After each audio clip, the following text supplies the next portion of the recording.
Hey guys, what is up? It's Dusty here, and welcome back to another crypto video. I think you all noticed that in my last video, we were scrolling through the live CoinWatch and CoinMarketCap and noticed there was one crypto that was pumping tremendously. This crypto was Stacks, so today I decided to quickly take a little bit of a look at what was happening to this crypto, as it is up 100% in the last 24 hours and is actually really high up in the rankings. It's not a coin at the like 500 spot or so where you're like, what is this? No, it's in the number freaking 43, or in this one it's number 46, so it's pretty damn relevant. Having said that, go check out 5 Minute Crypto. It is my second channel. I definitely recommend you guys to go subscribe to it. It is going to be worth it. And yeah, let's quickly start off a little bit with what has happened. I honestly did not know anything about this project. Not a single piece of information was gathered before this pump. I had zero freaking clue. However, what I noticed is that quite a lot of people follow it over on Twitter, and it's actually pretty well known. I decided to ask around a little bit, and actually a couple of my friends do own the coin and have been with them for a little while.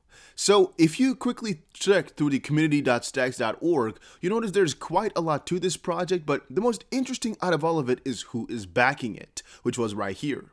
Blockstack PVC has raised 75 million plus in capital, and who has done that? Well, if you go through look through here, Lux Capital, Naval Ravikant, Winklevoss Capital, Digital Currency Group, Foundation Capital, Kevin Rose, and Michael Arrington.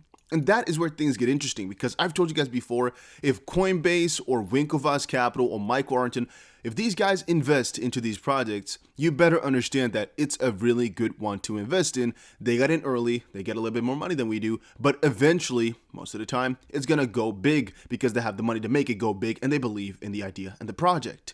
That is most likely what we also saw happening here. It usually takes a little bit of a while for these things to pop up, do crazy, but in this case, what specifically made the push was, in my opinion, the introduction of Korean markets. I decided to look up in their Twitter or Telegram, their Telegram chat, and what I noticed was everybody was talking about the integration of Upbit, I believe. I'm seeing here the Stacks updates at about 8 a.m. this morning. Let's quickly check if that is kind of overlapping with the price action. If we go to the 1 day, about 8 a.m. this morning for me, you can see here, yep, that's exactly when things started to pump. The announcement was 8:34 specifically, so right around here. But people are also saying, what's going on, what's happening, what's going on, what's happening, because most likely people were already buying the pre-pump, right? They knew about this integration, they were buying it already, and that is most likely what also sparked everything to do even better throughout the day here to about $2.70, and right now about $2.34.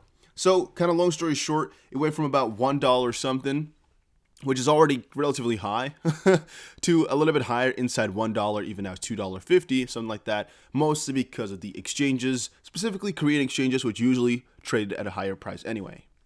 That was it for Stacks. I don't want to really explain what it does. You can look it up for yourself. I'm not a real holder. Just wanted to quickly tell you guys what was going on with this project. There's basically big capital inside, so there's always this kind of back end where you kind of trust in the people buying it, not necessarily in the project. And the second part, of course, is now that they got some exchange listings, some extra ones, people want to buy it a little bit, faster or more.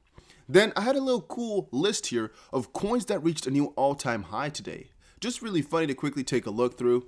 BNB, OXT, Tomo, ARPA, Kava, SXP, ZIL, Win, Rune, BTT, FRM, Just, Axis, Flow, and STX, which is the one we were just referring to.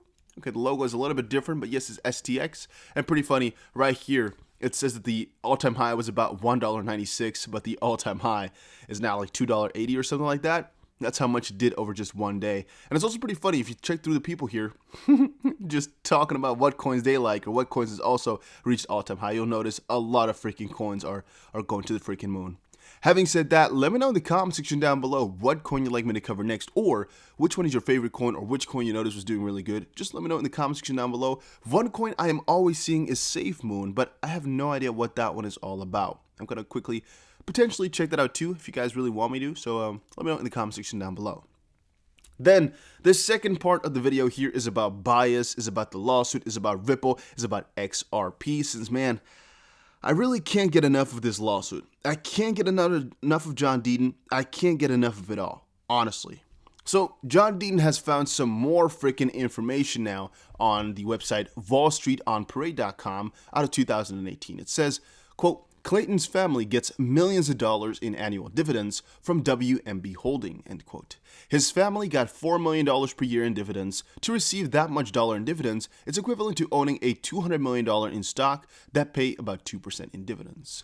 Clayton's wife is Gretchen Butler Clayton. The B in WMB stands for Butler. WMB owns CSC.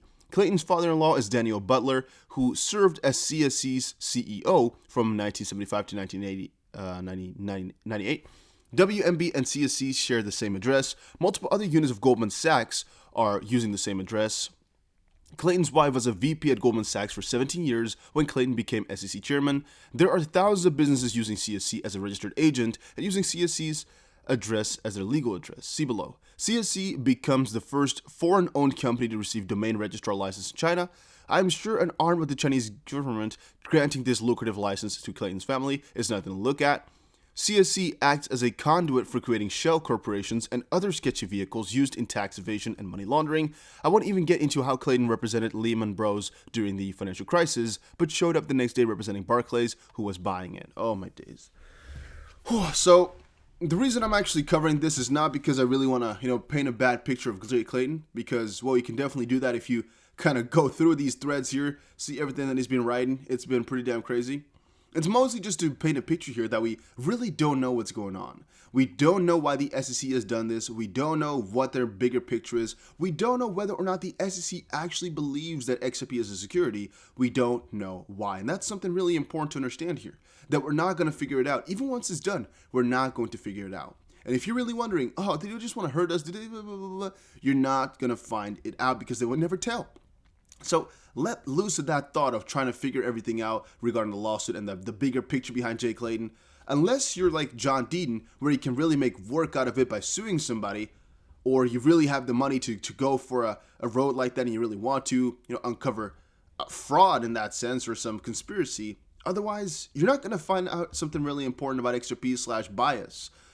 Tomorrow, April 6th, we might get some really important documents between the SEC and Ripple case over what the SEC was thinking, mostly regarding Bitcoin and Ethereum, and also a little bit XRP. That's going to be significant. That's going to be important. That might uncover more that we can use in this bigger Jay Clayton story. But in the end, Jay Clayton is gone out of the SEC. What he was doing and why he charged Ripple, not really relevant anymore, as he's already done it. So the only thing you can kind of talk about or worry about is, can he take it back? No, he cannot, because he's not working for the SEC anymore. And the SEC wants to charge them. That's why they're always pulling through more and more and more things. So let's just stick to what we know now. And a new thing was posted by John Dean, I'm seeing. Under Howey, the court looks to the economic realities of whether the profits are tied to the efforts of the sponsor. If XRP's success was dependent on Ripple, then the price would continue to be suppressed or decline based on the pending case against Ripple, not a security. Honestly, there's a little bit of a point in that. There's two sides to this story. And you guys know I like to stay positive because XRP is one of my, not necessarily big, I guess it's one of my bigger investments. Not the biggest, definitely not. But it's a bigger investment. So I'm of course pretty bullish on it. Otherwise I would have sold it. But you guys know I'm always staying real with this, right? So I'm always telling you guys the real story too. If I believe something is bad, I'll tell you. If I believe something is good, I'll tell you. In this case here, I'm seeing two sides of this, right? He's saying that if it looks to economic realities of whether the profits are tied to the efforts of the sponsor, you can definitely admit that a lot of what we're hoping for XRP to achieve is going to be tied to the success of Ripple. That's definitely the truth. However, would it be solely Ripple? I would say no. It is actually kind of a 50-50 split between Ripple and Bitcoin. Bitcoin, of course, being the crypto market and crypto sentiment, and Ripple, of course, being Ripple's actions for XRP. However, Ripple has really, in my opinion, very smartly, also split that up between Ripple's real efforts with on-demand liquidity nowadays, not what's it called? XRapid anymore, on-demand liquidity. And of course, the XP Ledger Foundation, which is a part of building out XRP, and the XP Ledger, of course. They've really split that up partially and quite well. Even though you might say that all falls under Ripple, it's still a different entity in a very smart way because that's a nonprofit. Now, about XRP. In light of the SEC's action against Ripple Labs Inc., trading in XRP has been suspended as of January 19, 2021. This is a long freaking time ago already, man. It's already starting to turn. It's starting to feel like it's already months. That's also crazy. January 19th. I remember when Flare wasn't even dropping. This is December 12th. It feels like it's so short ago, but it's a long time ago. XRP is the crypto used by the Ripple payment network, built for enterprise use. XRP aims to have a fast, cost-efficient crypto for cross-border payments. And the other tweet was, let's quickly check it out. As an officer of the court, I will be forced to admit that some of my clients have definitely heard of Ripple. When they learned that XRP was being halted by most US exchanges, they wanted to know why. The SEC is the very reason some learned about Ripple. #facts. That's after Sweet Potato says, what's Ripple? You know what's a really interesting thing, guys? A lot of people who have bought XRP do not know the difference between Ripple and XRP, or do not know Ripple exists. It's the truth. We can all admit that there's most likely, let's say 100,000 people at least, who do not know what Ripple actually is, or who do not know what Ripple should do for XRP. They just know XRP, a crypto, I want to buy it, it's really high up in the rankings, they buy. Just click buy, boom, they got it. They don't know what Ripple is. They do not have any connection to Ripple unless you're talking about the fact that Ripple owns a lot of XRP and thus there's a connection, or that Ripple makes the unique note list forever, something like that. You can come up with a lot of things, but it's just ultimately already decided, in my opinion, that there's going to be a lot of people who do not know what Ripple is. Having said that, I've been thinking here a little bit in my head. Yeah, the more and more I keep thinking about that, XRP is not going to be turned out to be a security. Screw it. That's the end message here. XRP will not be called a security eventually by the SEC. That's the end of the message. Take care, everybody. Have a nice day. I was just kind of getting lost in my words here because I'm not sure how to phrase it properly. But that's really the end of things.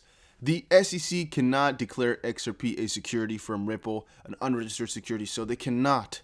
If they're going to talk about it in the past, okay, completely fine. But the future, it cannot happen, in my opinion. Once more, this is not legal advice. This is not financial advice. This is just my pure own stupid-ass opinion. But, yeah, that's it. Take care, everybody. I'm just going to let it go here, I guess. Oh, I'm so sad with all of this. All the pressure of these lawsuits and whatnot. It's also not necessary. We do not know what the SEC is doing, but they're really playing a mind game on us, I think. Maybe they just want us all to sell. Maybe they want us all to get really angry with Ripple. Because ultimately, it makes no sense what they're doing. It's just all so absurd and so stupid. It's costing us all money. I know we shouldn't say it like that, but it is. If the lawsuit was finished already, boom, with the price have skyrocketed. So let's just kind of wait it out here. Tomorrow's going to be a big day. I'm psyched for it. Next couple of weeks is going to be big, as we'll see more. And yeah. That was it for today, guys. Hopefully you all enjoyed it, and I'll see you guys again in another crypto update. Take care, everybody.